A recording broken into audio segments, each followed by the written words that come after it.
belum memenuhi syarat formil. Pemohon diberikan kesempatan memperbaiki permohonan dalam tengah waktu 1 kali 24 jam. Selanjutnya, MK akan menyampaikan pemberitahuan pada KPU RI sebagai termohon pada tanggal 27 Juli 2014 dan pada butir 7, apabila dalam proses pemohon menyebutkan secara jelas objek sengketa pada tingkat TPS, KPU Provinsi KIP Aceh dan KPU KIP Kabupaten Kota menyiapkan alat bukti berupa formulir C1 plano, C1 folio berhologram, dan salinan C1 folio serta dokumen pendukung lainnya untuk DPT, DPTB, DPKTB, dan daftar hadir pemilih. Proses penyiapan dokumen tersebut dari kotak suara dilakukan dengan menghadirkan pengawas pemilu, saksi peserta pemilu, dan pihak kepolisian, serta menyusun berita acara pembukaan kotak suara dan pengalihan dokumen.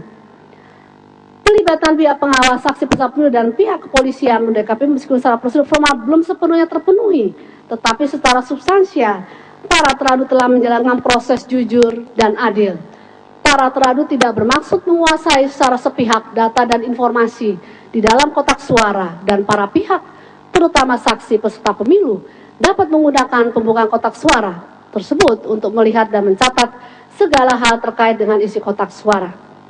Berdasarkan pemahaman dan fakta tersebut, DKP berpendapat dalil dari pengaduan dapat diterima, dan karena itu para teradu dapat dikategorikan melanggar azas kepastian hukum.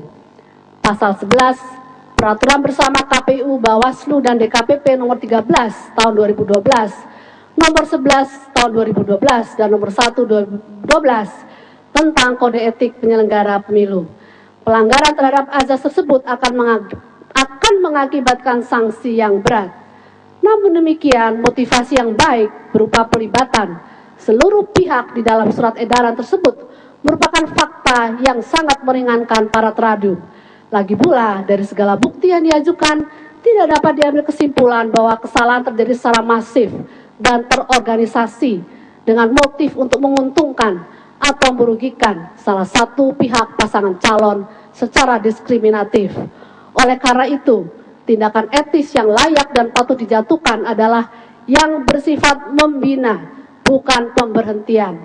Di samping itu, terhadap seluruh proses dan upaya-upaya yang dilakukan para teradu dalam penyelenggaraan Pilpres, DKPP berpendapat bahwa teradu telah bekerja secara maksimal dan menunjukkan dedikasi yang tinggi sehingga Pilpres dapat berlangsung dengan lancar, baik, dan damai.